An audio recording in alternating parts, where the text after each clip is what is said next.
વડોદરા શહેર પોલીસનો નવતર પ્રયોગ. ઉત્તરાયણ પર્વ નિમિત્તે વાહન ચાલકોની સેફટી માટે સેફટી ગાર્ડ લગાવવામાં આવ્યા. મકર સંક્રાંતિનો પર્વ હવે ગણતરીના દિવસો બાકી રહ્યા છે, ત્યારે આ પર્વ માતમમાં ન ફેરવાય તે માટે વડોદરા શહેર પોલીસ આગળ વધી છે.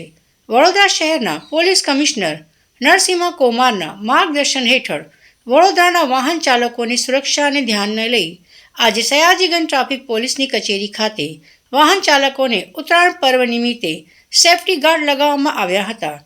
આ કાર્યક્રમનો મુખ્ય ઉદ્દેશ્ય એટલો જ હતો કે ઉત્તરાયણ પર્વની ઘાતક દોરીથી કોઈનો જીવ ન જાય તે માટે આ કાર્યક્રમ યોજવામાં આવ્યો હતો.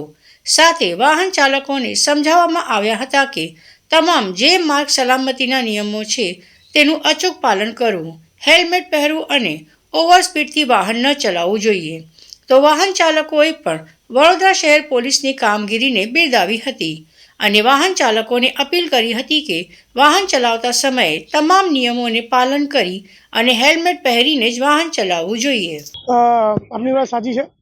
આ પોલીસ કમિશનર શ્રી વડોદરા સાહેબના હુકમ માર્ગદર્શન હેઠળ હાલમાં જે ટ્રાફિક સુરક્ષા માસ શરૂ થઈ રહ્યો છે એ રોડ સેફટી મંથ અનુસંધાને જે કાર્યક્રમો કરવાના છે, જેમાં આગામી જે ઉત્તરાયણ આવી રહી છે એ ઉત્તરાયણને ધ્યાનમાં રાખી અને જે વાહન ચાલકો છે, સ્પેશિયલી ટુ વ્હીલર્સ, એ લોકોને ગળામાં દોરી ના આવી જાય એના માટે આ જે સેફટી રોડ છે એ બધાને પ્રતિક રૂપે લગાવી આપવાની અમે લોકોએ શરૂઆત કરી છે, કે જેના કારણે લોકો જાગૃત થાય અને જાતે પણ લગાવે. અને આપના માધ્યમથી એનજીઓઝને પણ હું આહ્વાન કરીશ કે તેઓ પણ આ મુહિમમાં જોડાય અને જે સુરક્ષા છે ટુ વ્હીલર્સ ચાલકોની, એમની સુરક્ષામાં વધારો થાય.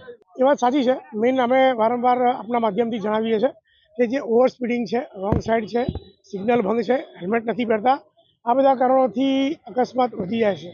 તાજેતરમાં એક બનાવ બન્યો જેમાં રોંગ સાઈડથી ઓવરટેક કરવામાં બનાવ બન્યો. રોંગ સાઈડથી ઓવરટેક કરવી એક જાતનું અકસ્માતને આમંત્રણ છે. તો આપણા માધ્યમથી અગાઉ પણ અમે કહી ચૂક્યા છીએ તે પ્રમાણે તમામ ટ્રાફિકના નિયમોનું પાલન કરવું જોઈએ અને પોતાની અને અન્ય નાગરિકોની સુરક્ષાને ધ્યાનમાં રાખવું જોઈએ.